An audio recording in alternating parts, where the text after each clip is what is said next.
ഭീകരവാദത്തിനെതിരായിട്ടുള്ള സമീപനം സ്വീകരിക്കാൻ ഇസ്ലാമിക ലോകം എന്നും മുന്നിൽ നിന്നിട്ടുണ്ട്. മതത്തിൻ്റെ പേരിൽ, ഇസ്ലാമിൻ്റെ പേരിൽ ഭീകരപ്രവർത്തനങ്ങളും തീവ്രവാദവുമായി രംഗത്ത് വരുന്ന കാലത്തെല്ലാം അത് ഇസ്ലാമിൻ്റെ ഭാഗമല്ല, അത് ഇസ്ലാമുമായി ബന്ധമില്ല എന്ന് തുറന്നു പ്രഖ്യാപിക്കാൻ പാരമ്പര്യ മുസ്ലിം സംഘടനകളും പണ്ഡിതന്മാരും എല്ലാ കാലത്തും മുന്നിൽ നിന്നിട്ടുണ്ട് എന്ന് വളരെ അഭിമാനത്തോടുകൂടി നമുക്ക് പറയാൻ സാധിക്കും. അതിൻ്റെ അതേ പാതയിലൂടെയാണ് സമസ്ത കേരള ജമിയത്തുലമയും സഞ്ചരിച്ചുകൊണ്ടിരിക്കുന്നത്. ആ മഹത്തായ പ്രസ്ഥാനം അതിൻ്റെ 100ാം വാർഷികം പ്രഖ്യാപിക്കപ്പെട്ട സന്ദർഭമാണിത്. ഈ സംഘടനയുടെ ചരിത്രത്തിൽ ഒരു ഘട്ടത്തിൽ പോലും അത്തരത്തിലുള്ള മതവിരുദ്ധമായ, നിയമവിരുദ്ധമായ ആശയങ്ങളെയോ പ്രസ്ഥാനങ്ങളെയോ പിന്തുണച്ചു എന്ന് എതിരാളികൾക്ക് പോലും ആരോപണം ഉന്നയിക്കാൻ അവസരം കൊടുക്കാത്ത വിധം അതിനെതിരെയൊക്കെ ശക്തമായ സമീപനം സ്വീകരിക്കുക മാത്രമല്ല, നമ്മുടെ മദ്രസകളിലൂടെ, ദർസുകളിലൂടെ, അറബിക് കോളേജുകളിലൂടെ, നമ്മുടെ വിദ്യാഭ്യാസ സംവിധാനങ്ങളിലൂടെ കൃത്യമായ ഇസ്ലാമികമായ ആശയം പഠിപ്പിക്കാനും പരിശീലിപ്പിക്കാനും നമ്മുടെ മഹത്തായ പ്രസ്ഥാനത്തിന് സാധ്യമായിട്ടുണ്ട്. പക്ഷെ നമുക്കറിയാം, വളരെ ബോധപൂർവം മുസ്ലിങ്ങൾക്കെതിരെ ഭീകരവാദത്തിൻ്റെ ചാപ്പകുത്തി ഈ സമുദായത്തെ തെറ്റിദ്ധരിപ്പിക്കാൻ ബോധപൂർവമായ ശ്രമങ്ങൾ ആഗോളതലത്തിൽ നടന്നുകൊണ്ടിരിക്കുന്നുണ്ട്. നമ്മുടെ രാജ്യത്തും സർക്കാരിൻ്റെ പൂർണ്ണമായ അറിവോടും സമ്മതത്തോടും കൂടി അത്തരത്തിലുള്ള ചില ക്യാമ്പയിനുകൾക്ക് തുടക്കം കുറിക്കുന്നതായിട്ട് കാണാൻ സാധിക്കും. ഇക്കഴിഞ്ഞ ഏപ്രിൽ 22-ന് കശ്മീരിലെ പഹൽഗാമിൽ 26 പേർ ഭീകരവാദികളുടെ വെടിയേറ്റ് കൊല്ലപ്പെടുന്ന സാഹചര്യമുണ്ടായി. എല്ലാവരാലും എതിർക്കപ്പെടേണ്ട, ഒരർത്ഥത്തിലും പിന്തുണക്കാൻ കഴിയാത്ത ക്രൂരമായൊരു പ്രവർത്തനമാണ്. നിരപരാധികളായ വിനോദസഞ്ചാരികളെ അവിടെ വെച്ചുകൊണ്ട്, സ്വന്തം മക്കളുടെ മുന്നിൽ വെച്ചുകൊണ്ട്, അല്ലെങ്കിൽ സ്വന്തം കൂട്ടുകാരുടെയും കുടുംബ ബന്ധുമിത്രാദികളുടെയും മുന്നിൽ വെച്ചുകൊണ്ട് ക്രൂരമായി വെടിവെച്ചു കൊല്ലുന്ന സാഹചര്യമുണ്ടായി. ആ വാർത്തകൾ പുറത്തു വന്നപ്പോഴേക്ക് അതിനെ ചൂണ്ടിക്കാണിച്ചുകൊണ്ട് വലിയ തോതിലുള്ള മുസ്ലിം വിരുദ്ധ പ്രചാരണങ്ങൾക്ക് നേതൃത്വം കൊടുക്കാൻ ഏതെങ്കിലും ഓൺലൈൻ മാധ്യമങ്ങൾ മാത്രമല്ല, ഇവിടുത്തെ മുഖ്യധാരാ മാധ്യമങ്ങൾ പോലും ഉണ്ടായി. പക്ഷെ നാം അറിയേണ്ടത്, മലയാളിയായ കൊച്ചി സ്വദേശിയായിട്ടുള്ള, ഇടപ്പള്ളി സ്വദേശിയായിട്ടുള്ള രാമചന്ദ്രൻ എന്ന് പറയുന്നൊരു സഹോദരൻ ആ ഭീകരന്മാരുടെ വെടിയേറ്റുകൊണ്ട് മരണപ്പെട്ടിരുന്നു. ആ മരണപ്പെട്ട വാർത്ത പുറത്തു വന്ന് അദ്ദേഹത്തിന്റെ മകൾ ആരതി എന്ന് പറയുന്നൊരു സഹോദരി അവരിവിടുത്തെ മാധ്യമങ്ങളോട് വിളിച്ചു പറഞ്ഞൊരു കാര്യമുണ്ട്. ആ സംഭവവുമായി ബന്ധപ്പെട്ടുകൊണ്ട് വലിയ തോതിൽ മുസ്ലിം വിദ്വേഷ പ്രചാരണങ്ങൾ നടന്നുകൊണ്ടിരിക്കുമ്പോൾ ആരതി പറഞ്ഞു, ക്രൂരമായ വെടിയൊച്ചകൾക്കും ബഹളങ്ങൾക്കും ഭീതി പരത്തുന്നതിനിടയിൽ ഞാൻ എൻ്റെ പിതാവിനെ ക്രൂരമായി വെടിവെച്ച് വീഴുന്ന ആ കാഴ്ച കണ്ടപ്പോഴും ഇനി ഒരിക്കലും എൻ്റെ പിതാവിനെ തിരിച്ചു കിട്ടില്ലെന്ന് ഉറപ്പായപ്പോ ഞാൻ എൻ്റെ 2 മക്കളെയും കൂട്ടിക്കൊണ്ട് ഓടി രക്ഷപ്പെടാൻ വേണ്ടി ശ്രമിച്ചപ്പോ മുസാഫിർ, ഷമീർ എന്ന് പറയുന്ന 2 മുസ്ലിം യുവാക്കളാണ് എന്നെ രക്ഷിച്ചത് എന്ന അഭിമാനത്തോടുകൂടി പറയുന്ന സാഹചര്യമുണ്ടായി. പറയുക മാത്രമല്ല, എനിക്ക് എൻ്റെ പിതാവ് നഷ്ടപ്പെട്ടു, എൻ്റെ മക്കളെയും കൊണ്ട് ഞാൻ നാട്ടിലേക്ക് പോരുമ്പോൾ എനിക്ക് കശ്മീരിൽ 2 മുസ്ലിം സഹോദരന്മാരുണ്ട്, അവരെ അള്ളാഹു രക്ഷിക്കട്ടെ എന്ന് ആരതി എന്ന മലയാളി സഹോദരി വിളിച്ചു പറയുന്ന സാഹചര്യമുണ്ടായി. ഞാനത് ഊന്നിപ്പറയാൻ കാരണം, ഇവിടെ എന്ത് സംഭവിച്ചാലും അതിനെയെല്ലാം മുസ്ലിങ്ങളെ നേരെ ചൂണ്ടിക്കാണിച്ചുകൊണ്ട്, ഇസ്ലാമോഫോബിയ പ്രചരിപ്പിച്ചുകൊണ്ട് എല്ലാ ഭീകരപ്രവർത്തനങ്ങൾക്കും പിന്നിൽ മുസ്ലിങ്ങളാണ് എന്ന് വരുത്തി തീർക്കുന്ന വലിയ അജണ്ടകളും പ്രഖ്യാപനങ്ങളും ഇവിടെ നടന്നുകൊണ്ടിരിക്കുകയാണ്. അതിനുള്ള പ്രത്യാക്രമണമായിട്ടാണ് കഴിഞ്ഞ ദിവസം ഓപ്പറേഷൻ സിന്ദൂർ എന്ന പേരിൽ നമ്മുടെ രാജ്യം പാകിസ്ഥാനിലെ ഭീകരവാദ കേന്ദ്രങ്ങളെന്ന് കൃത്യമായി നിർണയിക്കപ്പെട്ട 9 കേന്ദ്രങ്ങളിൽ അതിനെതിരെ പ്രത്യാക്രമണം നടത്തുന്ന സാഹചര്യമുണ്ടായി. നമ്മൾ അറിയേണ്ടത്, ഇന്ന് ലോകത്ത് പല യുദ്ധങ്ങൾ നടക്കുന്നുണ്ടെങ്കിലും ആ യുദ്ധങ്ങളിൽ ഏറ്റവും വലിയ യുദ്ധം നടന്നുകൊണ്ടിരിക്കുന്നത് കള്ളപ്രചരണത്തിലൂടെയാണ്, നുണപ്രചരണത്തിലൂടെയാണ്. വ്യാജ വാർത്തകൾ എഴുന്നള്ളിപ്പിച്ചുകൊണ്ട് വലിയ തോതിൽ ജനങ്ങളെ തെറ്റിദ്ധരിപ്പിക്കാനും തമ്മിലടിപ്പിക്കാനുമുള്ള ബോധപൂർവമായ ശ്രമങ്ങളാണ് നടന്നുകൊണ്ടിരിക്കുന്നത്. സത്യത്തിൽ ഓപ്പറേഷൻ സിന്ദൂർ നടപ്പാക്കുന്ന ഘട്ടമെത്തിയപ്പോ പാക് മാധ്യമങ്ങൾ മുസ്ലിങ്ങൾക്കെതിരെ മാത്രമല്ല, ഇന്ത്യക്കെതിരെ, ഈ രാജ്യത്ത് നടന്നുകൊണ്ടിരിക്കുന്ന പ്രതിരോധ പ്രവർത്തനങ്ങൾക്കെതിരെ വലിയ തോതിൽ വ്യാജ പ്രചരണങ്ങൾ അടിച്ചുവിട്ടപ്പോ ആ വ്യാജ പ്രചരണങ്ങളുടെ മുനയൊടിക്കുന്ന പാകിസ്ഥാൻ മാധ്യമങ്ങളുടെ അത്തരത്തിലുള്ള വ്യാജ പ്രചരണങ്ങളുടെ മുനയൊടിക്കാൻ മുന്നോട്ട് വന്ന ഇന്ത്യയിലെ ഏറ്റവും വലിയ മാധ്യമ പ്രവർത്തകൻ ആരായിരുന്നു എന്ന് ചോദിച്ചു കഴിഞ്ഞാൽ, ഇവിടെ നരേന്ദ്രമോദി നടത്തിയിട്ടുള്ള വ്യാജ പ്രചരണങ്ങളെയും വ്യാജ വാർത്തകളെയും പൊളിച്ചടക്കിയതിന്റെ പേരിൽ രാജ്യദ്രോഹ കുറ്റം കള്ളക്കേസ് ചുമത്തിയിട്ട് നരേന്ദ്രമോദി ജയിലിലടച്ച ആൾട്ട് ന്യൂസ് എന്ന് പറയുന്ന മാധ്യമത്തിന്റെ സഹപത്രാധിപനായ മുഹമ്മദ് സുബൈർ എന്ന് പറയുന്ന മാധ്യമപ്രവർത്തകനായിരുന്നു.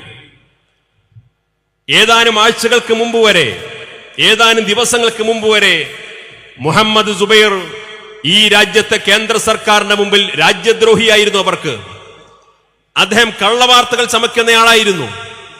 അദ്ദേഹം മുസ്ലിം ഭീകരവാദികൾക്ക് ആവശ്യമായിട്ടുള്ള സൗകര്യങ്ങൾ ചെയ്തു കൊടുക്കുന്നയാളായിരുന്നു.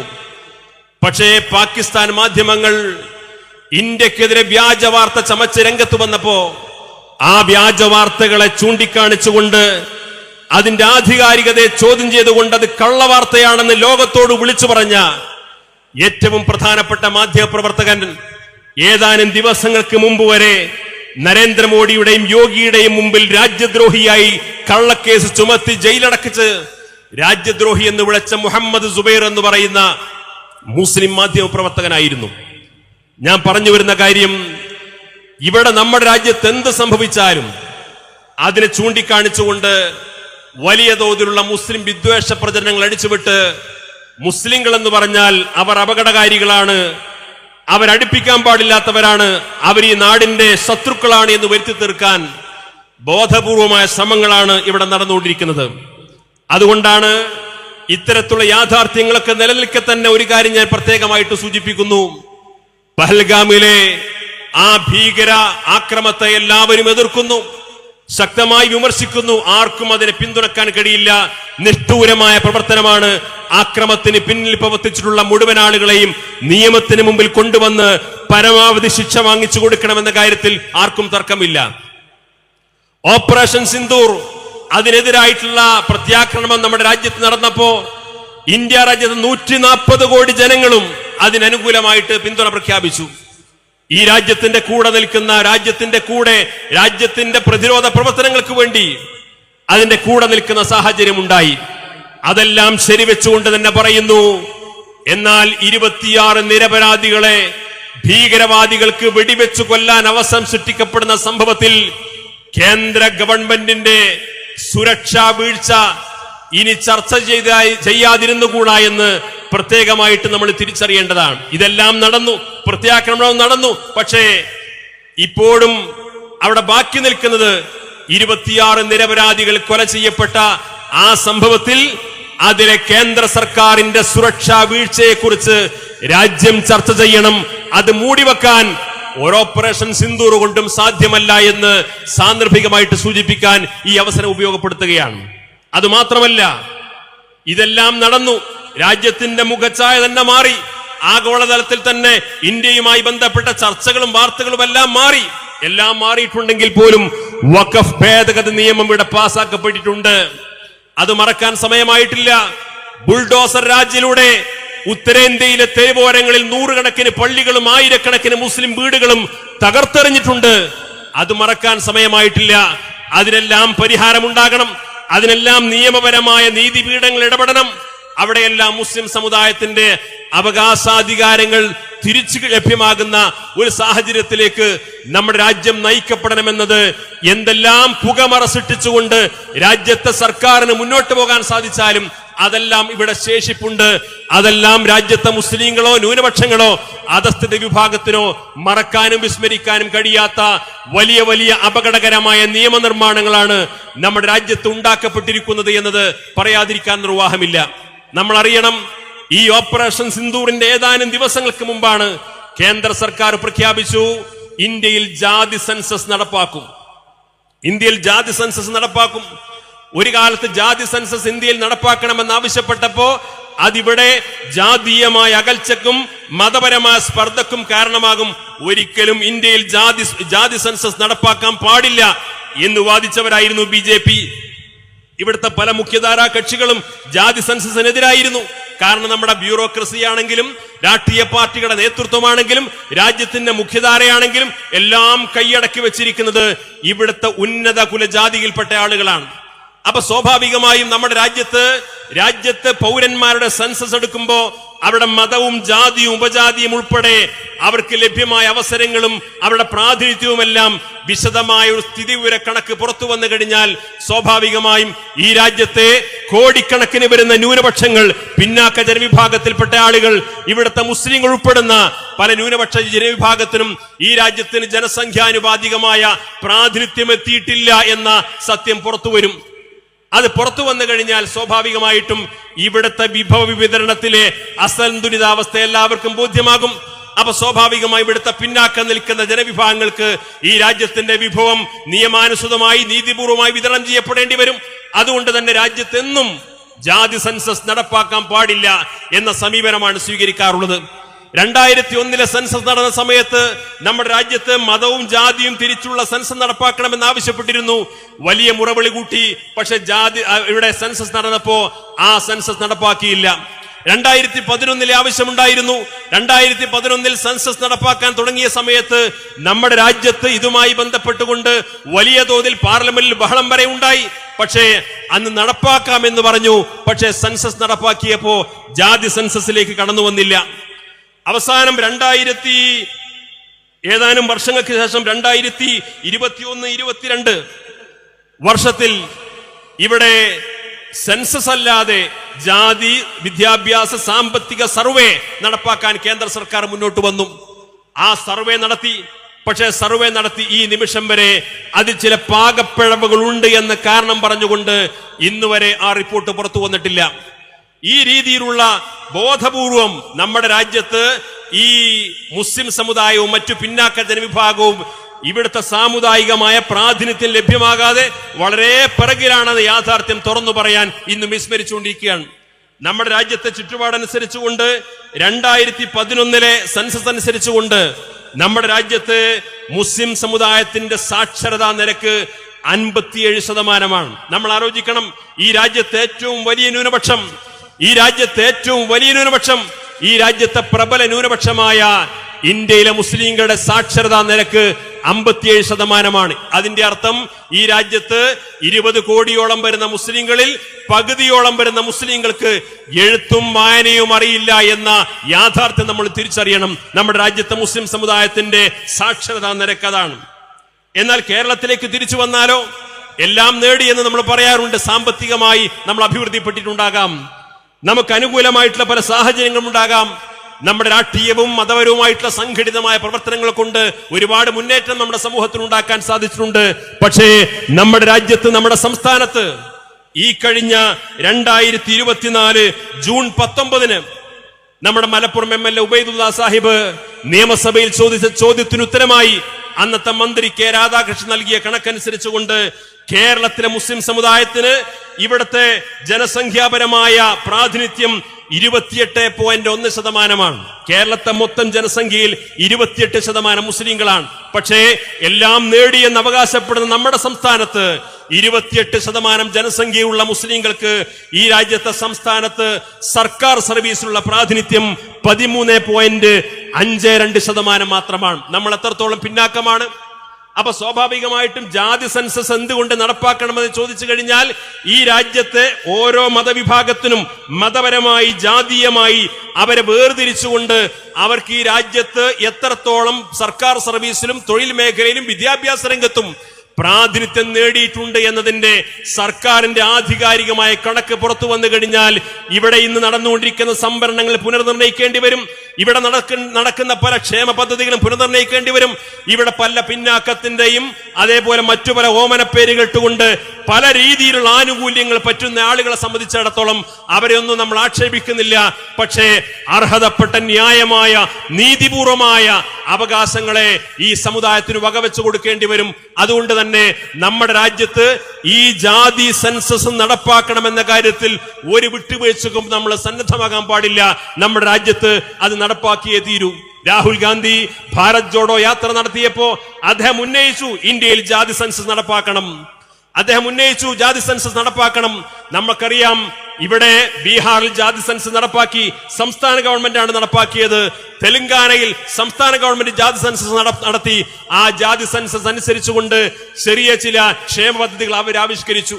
പക്ഷേ കേരളത്തിൽ ഒരു ജാതി സെൻസസ് നടപ്പാക്കാൻ ഇതുവരെ ഇവിടുത്തെ സംസ്ഥാന സർക്കാർ സന്നദ്ധമായിട്ടില്ല. CPM-ന്റെ പാർട്ടി കോൺഗ്രസ് മധുരയിൽ നടന്നപ്പോ അവർ പ്രമേയം പാസാക്കി ഇന്ത്യയിൽ ജാതി സെൻസസ് നടപ്പാക്കണം.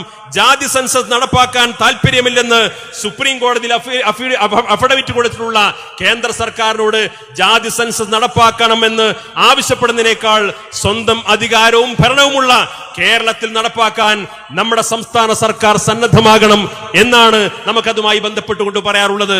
ബീഹാറിൽ നടക്കാൻ കഴിയുമെങ്കിൽ, തെലങ്കാനയിൽ നടത്താൻ കഴിയുമെങ്കിൽ കേരളത്തിലും ഇവിടുത്തെ മതവും ജാതിയും സമുദായവും തിരിച്ചുകൊണ്ട് ഇവിടെ ജാതി സെൻസസ് നടപ്പാക്കാൻ സംസ്ഥാന സർക്കാർ തയ്യാറാവണം. EWS എന്ന് പറയുന്ന മുന്നാക്ക സംവരണം നടപ്പാക്കിയപ്പോ അതിവിടെ സുപ്രീം കോടതിയുടെ വിധി വന്നപ്പോഴേക്ക് ഒരാഴ്ച കൊണ്ട് മുന്നാക്ക സംവരണം നടപ്പാക്കാൻ ധൈര്യം കാണിച്ച അതിനിവിടുത്തെ എല്ലാ സർക്കാർ മിഷനറികളും ദ്രുതഗതിയിൽ പ്രവർത്തിച്ചിട്ടുണ്ടെങ്കിൽ കേരളത്തിൽ ജാതി സെൻസസ് നടത്താനും ജാതി സെൻസസ് അനുസരിച്ചുകൊണ്ട് ഇവിടുത്തെ വിഭവ വിതരണം നീതിപൂർവമാക്കാനും യാതൊരു പ്രയാസവുമില്ല. അതുകൊണ്ട് കേവലം പ്രമേയം പാസാക്കലിലൂടെയല്ല, അത് അക്ഷരം പ്രതി നടപ്പാക്കാൻ ബന്ധപ്പെട്ട സംസ്ഥാന സർക്കാർ സന്നദ്ധമാകണമെന്ന് സാന്ദർഭികമായിട്ട് ഇവിടെ സൂചിപ്പിക്കുകയാണ്. പക്ഷേ നമ്മൾ പലരും വിചാരിക്കും ഒരുപക്ഷെ കോൺഗ്രസ് ആവശ്യപ്പെട്ട ജാതി സെൻസസ്, CPM ആവശ്യപ്പെട്ട ജാതി സെൻസസ് ഇന്നിതാ BJP തന്നെ ഞങ്ങൾ നടപ്പാക്കാൻ സാധിക്കും, തയ്യാറാണ് എന്ന് പ്രഖ്യാപിച്ചിരിക്കുന്നു. ഇതിലൊളി അജണ്ടകൾ പലപ്പോഴും ഇപ്പോഴും പുറത്തു വന്നിട്ടില്ല. ഈ ജാതി സെൻസസ് നടപ്പാക്കണമെന്ന് സുപ്രീം കോടതിയിൽ ആവശ്യമുന്നയിച്ചപ്പോ അങ്ങനെ ജാതി സെൻസസ് നമ്മുടെ രാജ്യത്ത് നടപ്പാക്കി കഴിഞ്ഞാൽ ഇവിടെ മതപരമായ ജാതീയമായ സ്പർദ്ധയുണ്ടാകും, കലാപമുണ്ടാകും. അതുകൊണ്ട് ജാതി സെൻസസ് നടപ്പാക്കാൻ ഇന്ത്യയിൽ സാധ്യമല്ലെന്ന് സുപ്രീം കോടതിയിൽ അഫിഡവിറ്റ് കൊടുത്ത അതേ കേന്ദ്ര സർക്കാരാണ് ഏതാനും ആഴ്ചകൾക്ക് മുമ്പ് ഇന്ത്യയിൽ ജാതി സെൻസസ് നടപ്പാക്കാൻ ഞങ്ങൾ സന്നദ്ധമാണ് എന്ന് പ്രഖ്യാപിച്ചത്. പല ആളുകളും ധരിച്ചു വെച്ചിരിക്കുന്നത് കോൺഗ്രസ് ഉയർത്തിപ്പിടിച്ചിരുന്നൊരു മുദ്രാവാക്യം, CPM ഉയർത്തിപ്പിടിച്ചുകൊണ്ടിരിക്കുന്നൊരു മുദ്രാവാക്യം, ഇവിടുത്തെ പിന്നാക്കങ്ങളുടെ കാര്യങ്ങളൊക്കെ പറഞ്ഞുകൊണ്ടിരിക്കുന്ന പല സംഘടനകളും ആവശ്യപ്പെട്ടുകൊണ്ടിരിക്കുന്ന ഒരു മുദ്രാവാക്യം അത് BJP തന്നെ ഏറ്റെടുത്തിരിക്കുന്നു. അതുകൊണ്ട് മറ്റുള്ളവർക്കൊക്കെ ആയുധം നഷ്ടപ്പെട്ടു. ഇതല്ല ശരി. ഈ ജാതി സെൻസസ് നടപ്പാക്കുമെന്ന് BJP പറഞ്ഞതിൽ വലിയൊരു അജണ്ട ഒളിഞ്ഞു കിടപ്പുണ്ട്. നമ്മുടെ രാജ്യത്ത് ഇനി സെൻസസ് നടപ്പാക്കാൻ പോകുന്ന സമയത്ത് ആ സെൻസസിലൂടെ ഇവിടെ ജനസംഖ്യാപരമായ പാർലമെന്റ് മണ്ഡലങ്ങളുടെ പുനർനിർണയം BJP-യുടെ പ്രധാനപ്പെട്ട അജണ്ടയാണ്. ജനസംഖ്യാനുപാതികമായ പാർലമെന്റ് സംവിധാനങ്ങളുടെ പുനർനിർണയം. ഇപ്പോൾ 543 പാർലമെന്റ് മണ്ഡലങ്ങളാണ് നമ്മുടെ രാജ്യത്തുള്ളതെങ്കിൽ അത് BJP-യുടെ പുതിയ രീതി അനുസരിച്ചുകൊണ്ട് 753 പാർലമെന്റ് മണ്ഡലമാകും. 753 പാർലമെന്റ് മെമ്പർമാരുണ്ടാകുമെന്ന് മുൻകൂട്ടി കണ്ടുകൊണ്ട് പുതിയ പാർലമെന്റ് മണ്ഡലത്തിൽ BJP ഉണ്ടാക്കിയിട്ടുള്ള, കേന്ദ്ര സർക്കാർ ഉണ്ടാക്കിയിട്ടുള്ള പുതിയ പാർലമെന്റിൽ 888 MP-മാർക്ക് ഇരിക്കാനുള്ള സീറ്റുകൾ ഇപ്പോഴേ തയ്യാറായി കഴിഞ്ഞു.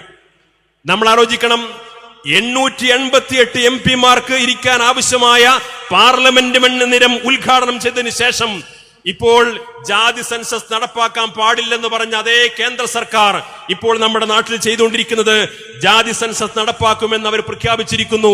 അവരുടെ കണക്കനുസരിച്ചുകൊണ്ട് 20 ലക്ഷം ജനങ്ങളുള്ള ഒരു പാർലമെന്റ് മണ്ഡലം, ആ 20 ലക്ഷം ജനങ്ങളുടെ പാർലമെന്റ് മണ്ഡലം എന്ന് പറഞ്ഞാൽ ജനസംഖ്യാ നിയന്ത്രണത്തിന് കേന്ദ്ര സർക്കാരും സംസ്ഥാന സർക്കാരുകളുമൊക്കെ പല പദ്ധതികളും നേരത്തെ ആരംഭിച്ചിരുന്നു. പക്ഷേ നമ്മുടെ ദക്ഷിണേന്ത്യൻ സംസ്ഥാനങ്ങളിൽ കേരളം ഉൾപ്പെടെ ഈ ജനസംഖ്യാ നിയന്ത്രണമൊക്കെ വളരെ ഭംഗിയായി നടപ്പാക്കി. സ്വാഭാവികമായും ജനസംഖ്യാ വർധനവ് ദക്ഷിണേന്ത്യൻ സംസ്ഥാനങ്ങളിൽ കുറഞ്ഞു. എന്നാൽ ഈ ജനസംഖ്യാ നിയന്ത്രണമൊന്നും ഉത്തരേന്ത്യൻ സംസ്ഥാനങ്ങളിൽ ബാധകമാകിയില്ല. ബാധകമാക്കിയെങ്കിലും അത് നടപ്പായില്ല. ഇപ്പോൾ 753 പാർലമെന്റ് മെമ്പർമാരെ തെരഞ്ഞെടുക്കുന്ന BJPയുടെ പുതിയ പോളിസി അനുസരിച്ചുകൊണ്ട് 210 സീറ്റാണ് വർദ്ധിക്കാൻ പോകുന്നത്. 210 പുതിയ MP-മാർ വരുന്നു, പുതിയ പാർലമെന്റ് മണ്ഡലങ്ങൾ വരുന്നു. ഈ 210 മണ്ഡലങ്ങളിൽ 175 മണ്ഡലങ്ങളും പുതുതായി വരുന്നത് ഉത്തരേന്ത്യൻ സംസ്ഥാനത്താണ്. സാക്ഷാൽ യോഗിയുടെ ഉത്തർപ്രദേശിൽ പോലും 40 മണ്ഡലങ്ങളാണ് പുതുതായിട്ട് വരുന്നത്. എന്തിനാണ് BJP ജാതി സെൻസസ് നടപ്പാക്കുമെന്ന് പറഞ്ഞത്? ഇപ്പോൾ നമുക്ക് ബോധ്യമായില്ലേ? അവർ ജാതി സെൻസസ് നടപ്പാക്കില്ല. ജാതി സെൻസസ് നടത്തും, ജനസംഖ്യാപരമായ കണക്കെടുപ്പ് നടത്തും, ജാതി സംബന്ധമായിട്ടുള്ള നേരത്തെ ഇവിടത്തെ എക്കണോമിക്കൽ സ്റ്റാറ്റസ് എടുത്ത സർവേ നടത്തിയിട്ട് ആ സർവേ നടത്തിയതിനു ശേഷം സർക്കാരിന്റെ ആവശ്യങ്ങൾക്ക് വേണ്ടി ആ ഡാറ്റ ഉപയോഗപ്പെടുത്തി എന്നല്ലാതെ ആ കണക്ക് പുറത്തുവിടാത്തതുപോലെ ഈ പുതിയ പാർലമെന്റിന്റെ പുനർനിർണയത്തിന് ആവശ്യമായ 20 ലക്ഷം ജനങ്ങളുടെ പാർലമെന്റ് മണ്ഡലങ്ങൾ ഉണ്ടാക്കാൻ വേണ്ടി ആ പാർലമെന്റിന്റെ പുതിയ പുനർനിർണയത്തിനു വേണ്ടി ഈ ജാതി സെൻസസ് ഉപയോഗപ്പെടുത്തുകയും അവിടെയും ഉത്തരേന്ത്യൻ സംസ്ഥാനങ്ങളിൽ 210 പുതിയ പാർലമെന്റ് മണ്ഡലങ്ങളിലൂടെ BJP ബെൽറ്റിന് കാലാകാലം രാജ്യം ഭരിക്കാനും അവരുടെ ഹിന്ദു രാഷ്ട്രം എന്ന് പറയുന്ന സ്വപ്നം സഫലമാക്കാൻ ആവശ്യമായിട്ടുള്ള വലിയ അജണ്ടയാണ് നമ്മുടെ നാട്ടിൽ നടന്നുകൊണ്ടിരിക്കുന്നത്. ദൗർഭാഗ്യവശാൽ ഈ യാഥാർത്ഥ്യങ്ങൾ ഉൾക്കൊള്ളാനോ ഇതിനനുസരിച്ചുള്ള പ്രൊട്ടസ്റ്റുകൾ സംഘടിപ്പിക്കാനോ ഇതിനാവശ്യമായ ജനകീയമായ ബോധവൽക്കരണം നടത്താനോ ഇതാണ് രാജ്യത്ത് സംഭവിക്കാൻ പോകുന്നത്. നമ്മുടെ രാജ്യത്തിന്റെ ഭരണഘടനയെ ചവിട്ടിമതിച്ചുകൊണ്ട് ഒരേകാധിപത്യത്തിലേക്ക് നമ്മുടെ രാജ്യത്തെ കൊണ്ടുപോകാനുള്ള ഓരോ ആസൂത്രിതമായ അജണ്ടകളാണ് നമ്മുടെ നാട്ടിൽ നടന്നുകൊണ്ടിരിക്കുന്നത് എന്നത് പലപ്പോഴും ചർച്ച ചെയ്യാനോ ചിന്തിക്കാനോ ആളുകളില്ല എന്ന ദുഃഖസത്യം സാന്ദർഭികമായിട്ട് ഇവിടെ സൂചിപ്പിക്കുകയാണ്. ഈ യാഥാർത്ഥ്യം മുന്നിൽ വെച്ചുകൊണ്ട് SKSF-നെ പോലെയുള്ള ഒരു വിദ്യാർത്ഥി സംഘടന വിദ്യാഭ്യാസ പ്രവർത്തന രംഗത്ത് മുന്നോട്ട് പോകുന്ന, വിദ്യാഭ്യാസത്തിനും തൊഴിലിനുമൊക്കെ പ്രാധാന്യം കൊടുത്തുകൊണ്ട് ട്രെൻഡ് പോലെയുള്ള സംവിധാനങ്ങൾ ആവിഷ്കരിച്ചുകൊണ്ട് മുന്നോട്ട് പോകുന്ന ഒരു സംഘടനയെ സംബന്ധിച്ചിടത്തോളം ഇതുപോലെ ആളുകൾ സമ്മേളിച്ച ഈ മഹാസമ്മേളനത്തിൽ പങ്കെടുത്ത രക്ഷിതാക്കൾക്ക് മുന്നിലും വിദ്യാർത്ഥികൾക്ക് മുമ്പിലും യുവജനങ്ങൾക്ക് മുമ്പിലും പ്രത്യേകമായിട്ട് സൂചിപ്പിക്കാനുള്ളത് ഇവിടുത്തെ പ്രാതിനിധ്യാവകാശം എന്നുള്ളത് വളരെ പ്രധാനപ്പെട്ട ഒരു കാര്യമാണ്. ഈ സമുദായത്തിന്റെ പ്രാതിനിധ്യാവകാശം എന്നുള്ളത് വളരെ പ്രധാനപ്പെട്ട കാര്യമാണ്. ആ പ്രാതിനിധ്യാവകാശം പാർലമെന്റിലും നിയമസഭയിലും മാത്രമല്ല, ഇവിടുത്തെ ബ്യൂറോക്രസിയിലേക്കുള്ള പ്രാതിനിധ്യാവകാശത്തിലേക്ക് നമ്മുടെ സമുദായത്തിൽ എത്തിച്ചേരാൻ സാധിക്കണം. സമുദായത്തിൽ പല ബഹളങ്ങളും ഉണ്ടാകും, വിവാദങ്ങൾ ഉണ്ടാകും. ആ വിവാദങ്ങളും ബഹളങ്ങളൊക്കെ ഉണ്ടാകുമ്പോൾ നമ്മുടെ യഥാർത്ഥ ഉത്തരവാദിത്വം നിർവഹിക്കുന്നതിൽ നിന്ന് നമ്മുടെ കർമ്മശേഷിയെ, നമ്മുടെ ഊർജത്തെ, നമ്മുടെ പണത്തെ, നമ്മുടെ സമയത്തെ ഒക്കെ മറ്റു വഴികളിലൂടെ വഴിതിരിച്ചു വിടാൻ ഇവിടെ പലരും ശ്രമിച്ചുകൊണ്ടിരിക്കുന്നുണ്ട് എന്ന് നമ്മൾ കാണാതിരുന്നുകൂടാ. മുസ്ലിം സമുദായത്തെ സംബന്ധിച്ചിടത്തോളം ഇവിടുത്തെ മുസ്ലിം സമുദായം ഒരു ബഹുസ്വര സമൂഹത്തിലാണ് ജീവിക്കുന്നത് എന്ന ബോധത്തോടുകൂടി ഈ സമുദായത്തിന് വിദ്യാഭ്യാസപരമായ, തൊഴിൽപരമായ എല്ലാ നന്മകളും മുന്നോട്ട് വെച്ചുകൊണ്ട് പ്രവർത്തിക്കുന്ന, ആ നന്മകൾക്ക് ആവശ്യമായ പിന്തുണയും പ്രോത്സാഹനവും നൽകുന്ന ഒരു സംഘടനയുടെ ഭാഗമാണ് നമ്മൾ. സമസ്ത കേരള ജംഇയ്യത്തുൽ ഉലമയെ സംബന്ധിച്ചിടത്തോളം അത് ഉയർത്തിപ്പിടിക്കുന്ന മഹത്തായ ആദർശം അഹ്ലുസുന്നത്ത് വൽ ജമാഅയുടെ ആദർശം. ആ അഹ്ലുസുന്നത്ത് വൽ ജമാഅയുടെ ആദർശം മുറുകെ പിടിച്ചുകൊണ്ട് സൂഫി പാരമ്പര്യത്തിലൂടെ ഒരു ബഹുസ്വര സമൂഹത്തിന് മുമ്പിൽ എങ്ങനെയാണ് മുസ്ലിം ജീവിക്കേണ്ടതെന്ന് പ്രസംഗിക്കുകയോ എഴുതുകയോ അല്ല, ജീവിച്ച് കാണിച്ചു കൊടുത്തിട്ടുള്ള 100 വർഷത്തെ ഒരു മഹിതമായ പാരമ്പര്യമാണ് നമ്മുടെ മുമ്പിലുള്ളത്. ഈ സമുദായത്തിന്റെ ഐക്യത്തിനു വേണ്ടി, സമുദായത്തിന്റെ എല്ലാ ഒത്തൊരുമക്ക് വേണ്ടി, കൂട്ടായ്മക്ക് വേണ്ടി വലിയ ത്യാഗം സഹിച്ച സംഘടനയാണ് സമസ്ത കേരള ജംഇയ്യത്തുൽ ഉലമ. സമസ്ത കേരള ജംഇയ്യത്തുൽ ഉലമയിൽ 1989 ദൗർഭാഗ്യകരമായിട്ടുള്ള ചില സംഭവവികാസങ്ങൾ ഉണ്ടാകുമ്പോൾ അതിന്റെ അടിസ്ഥാനത്തിലേക്ക് നമ്മൾ പരിശോധിച്ചു പോയി കഴിഞ്ഞാൽ മുസ്ലിം സമുദായത്തിന്റെ പൊതുപ്രശ്നങ്ങൾക്ക് വേണ്ടി, ആ പൊതുപ്രശ്നം അഡ്രസ് ചെയ്യാൻ വേണ്ടി മതപരമായ കാര്യങ്ങളിൽ അഭിപ്രായ വ്യത്യാസം ഉണ്ടായിട്ട് പോലും അവരുമായി വിഷയാധിഷ്ഠിതമായ സഹകരണം ഈ സംഘടനയ്ക്ക് ആവശ്യമാണ്. അത് സമുദായത്തിന് ഗുണകരമാണെന്ന് മഹാനായ ശൈഖുനാ ശംസുൽ ഉലമ പഠിപ്പിച്ച ഒരു ഫോർമുലയാണ്. അതിന്റെ അർത്ഥം ഇവിടെ സങ്കര സംസ്കാരം ഉണ്ടാക്കി കൊണ്ടുവരിക എന്നുള്ളതല്ല. അതിന്റെ അർത്ഥം ഇവിടുത്തെ ബിദഈ പ്രസ്ഥാനങ്ങൾക്കെല്ലാം വെള്ളപൂശുക എന്നുള്ളതല്ല. അവരുമായി നമ്മളുള്ള എല്ലാ അഭിപ്രായ വ്യത്യാസങ്ങളും നിലനിർത്തിക്കൊണ്ട് തന്നെ സമുദായത്തിന്റെ പൊതുവായ നന്മക്ക് വേണ്ടി, പൊതുവായ അവകാശങ്ങൾ നേടിയെടുക്കാനും വേണ്ടി ഒരുമിച്ച് നിൽക്കുക എന്നത് ഈ പ്രസ്ഥാനത്തിന്റെ പാരമ്പര്യത്തിന്റെ ഭാഗമാണ്. പതിറ്റാണ്ടുകളായി ഈ പ്രസ്ഥാനം തുടർന്നു വരുന്ന ഒരു നയപരമായ സമീപനമാണ്. അതൊരിക്കലും പുതുതായിട്ടുള്ള സമീപനമല്ല. പക്ഷെ നമ്മൾ തിരിച്ചറിയേണ്ട ഒരു കാര്യം, ഈ സമുദായത്തിന്റെ ഐക്യത്തിനു വേണ്ടി ഒരുമിച്ച് വരുമ്പോൾ വിഷയാധിഷ്ഠിതമായ സഹകരണം എന്നുള്ളത് പല രീതിയിലാണ്, പല വിഷയങ്ങളെ അടിസ്ഥാനപ്പെടുത്തിക്കൊണ്ടാണ്. മഹാനായ നാട്ടിക് ഉസ്താദ് സൂചിപ്പിക്കാറുണ്ടായിരുന്നു, നമുക്ക് മുസ്ലിം സമുദായത്തിലെ വിവിധ സംഘടനകളുമായി വിഷയാധിഷ്ഠിതമായി സഹകരിക്കേണ്ടി വരും. നമ്മുടെ രാജ്യത്തെ വിവിധ മതസമുദായങ്ങളുമായി വിഷയാധിഷ്ഠിതമായിട്ട് സഹകരിക്കേണ്ടി വരും. പല രീതിയിലാണ് സഹകരണം ഉണ്ടാവുക. ഇവിടെ നേരത്തെ സൂചിപ്പിച്ചു, ബിദഈ പ്രസ്ഥാനങ്ങളെ എതിർക്കണമെങ്കിൽ ബിദഈ പ്രസ്ഥാനങ്ങളെ എതിർക്കുന്നവരുടെ കൂട്ടായ്മ ഉണ്ടാകണം. സ്വാഭാവികമായി മുസ്ലിം വിരുദ്ധ ശക്തികളെ എതിർക്കണമെങ്കിൽ മുസ്ലിം സമുദായങ്ങൾ ഒരുമിച്ച് നിൽക്കണം. രാജ്യത്തിന്റെ വിരുദ്ധമായിട്ടുള്ള, മനുഷ്യന് വിരുദ്ധമായിട്ടുള്ള, നേരത്തെ ഇവിടെ സൂചിപ്പിച്ചതുപോലെയുള്ള ലഹരി പോലെയുള്ള അപകടങ്ങളെ പ്രതിരോധിക്കണമെങ്കിൽ അത് മുസ്ലിങ്ങൾ മാത്രം സംഘടിച്ചാൽ പോരാ, അത് എല്ലാ മതവിഭാഗങ്ങളും സംഘടിപ്പിക്കണം, എല്ലാവരും സംഘടിക്കണം. നാട്ടിക് ഉസ്താദ് പറയുന്നൊരു ഉദാഹരണമുണ്ട്. നമ്മൾ ചിലപ്പോൾ RSSകാരനുമായിട്ട് സഹകരിക്കേണ്ടി വരും, BJPക്കാരനുമായിട്ട് സഹകരിക്കേണ്ടി വരും. എന്തിനു വേണ്ടിയിട്ട്? ഒരു മൂർഖം പാമ്പിനെ കണ്ടാൽ ആ മൂർഖം പാമ്പിനെ കൊല്ലാൻ വേണ്ടിയിട്ട് ഒരു പക്ഷേ RSSകാരന്റെ സഹായം തേടേണ്ടി വരും. മൂർഖൻ പാമ്പ് നമ്മുടെ മാത്രമല്ല, മുസ്ലിങ്ങളുടെ മാത്രമല്ല, ഇസ്ലാമിന്റെ മാത്രമല്ല, മനുഷ്യരുടെ തന്നെ ശത്രുവാണ്. അപ്പൊ ആ മൂർഖൻ പാമ്പിനെ കൊല്ലാൻ RSSുമായി സഹകരിക്കാം എന്ന് പറഞ്ഞതുപോലെ വിഷയാധിഷ്ഠിതമായ സഹകരണമാണ് സമസ്ത കേരള ജംഇയ്യത്തുലമ എല്ലാ കാലത്തും നിലനിർത്തിയിട്ടുള്ളത്. ആ രീതിയാണ് ഇന്നും സമസ്ത കേരള ജംഇയ്യത്തുലമയുടെ മഹാന്മാരായ നേതൃത്വം ഇന്ന് മുന്നോട്ട് പോയിക്കൊണ്ടിരിക്കുന്നത്. അത് സമുദായത്തിന് ഗുണമേ ചെയ്യൂ, സമുദായത്തിന്റെ ഭാവി ഭദ്രമാക്കാനേ സാധിക്കൂ. നമുക്കറിയാം, ഇവിടെ ബിദഈ പ്രസ്ഥാനങ്ങളുമായി ബന്ധപ്പെട്ടുകൊണ്ട് എല്ലാ വിഷയങ്ങളിലും നമ്മുടെ സമുദായത്തിന് സഹകരിക്കാൻ പ്രയാസമുള്ള പല ഘട്ടങ്ങളും ഉണ്ടായിട്ടുണ്ട്. ഒരൊറ്റ ഉദാഹരണം മാത്രം ഞാൻ പറഞ്ഞുകൊണ്ട് ഞാൻ അവസാനിപ്പിക്കാം. ഏതാനും ആഴ്ചകൾക്ക് മുമ്പാണ് ഇന്ത്യയിലെ വഖഫ് ഭേദഗതി നിയമവുമായി ബന്ധപ്പെട്ടുകൊണ്ട് നമ്മുടെ നാട്ടിലുടനീളം ശക്തമായ സമരങ്ങൾ നടക്കുന്നു. മുസ്ലിം സംഘടനകൾ നടന്നുകൊണ്ടിരിക്കുന്നുണ്ട്. മുസ്ലിം സംഘടനകളോട് മറ്റു സമുദായങ്ങൾ സഹകരിച്ചു നടക്കുന്നുണ്ട്. ഡൽഹിയിലൊക്കെ നടന്നിട്ടുള്ള വഖഫ് സമരത്തിൽ സിഖുകാരുൾപ്പെടെ പങ്കാളികളായി. കാരണം എന്താണ്?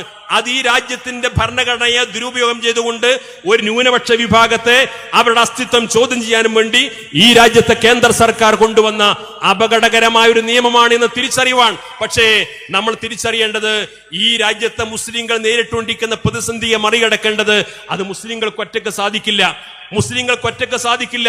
എല്ലാ വിഭാഗങ്ങളും ഇതുമായി ബന്ധപ്പെട്ട സമാന മനസ്കരെല്ലാം നമ്മൾ കൂട്ടിച്ചേർക്കേണ്ടി വരും. പക്ഷേ അങ്ങനെ പറയുമ്പോൾ തന്നെ മുസ്ലിം സമുദായത്തിൽ തന്നെ അപമാനമുണ്ടാക്കുന്ന, മുസ്ലിം സമുദായത്തിന് തന്നെ പ്രയാസമുണ്ടാക്കുന്ന, മുസ്ലിം സമുദായത്തിന് മറ്റു സഹോദര സമുദായങ്ങളുടെ മുഖത്ത് നോക്കിയിട്ട് ഈ വിഷയത്തെ നിങ്ങൾ കൂടി അഡ്രസ് ചെയ്യണമെന്ന് പറയാൻ പ്രയാസമുണ്ടാക്കുന്ന നിലപാടുകൾ ഇവിടുത്തെ പല മതസംഘടനയുടെയും ഭാഗത്തുനിന്ന് ഉണ്ടായിക്കൊണ്ടിരിക്കുന്നു എന്നത് പറയാതിരിക്കാൻ കഴിയില്ല.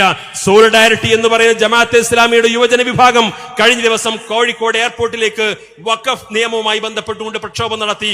അവർ ഉന്നയിച്ച വിഷയം ശരിയാണ്. പക്ഷേ ആ റാലിയിൽ ഉയർത്തിപ്പിടിച്ച ഫോട്ടോകൾ മൗലാന മൗദൂദിയുടെ ഫോട്ടോ ആണെങ്കിൽ അത് ജമാഅത്തെ ഇസ്ലാമിയുടെ സ്ഥാപനമാണ്, ആ ജമാഅത്തെ ഇസ്ലാമി ഉണ്ടാക്കിയ സംഘടനയാണ് എന്നെങ്കിൽ പറയാം.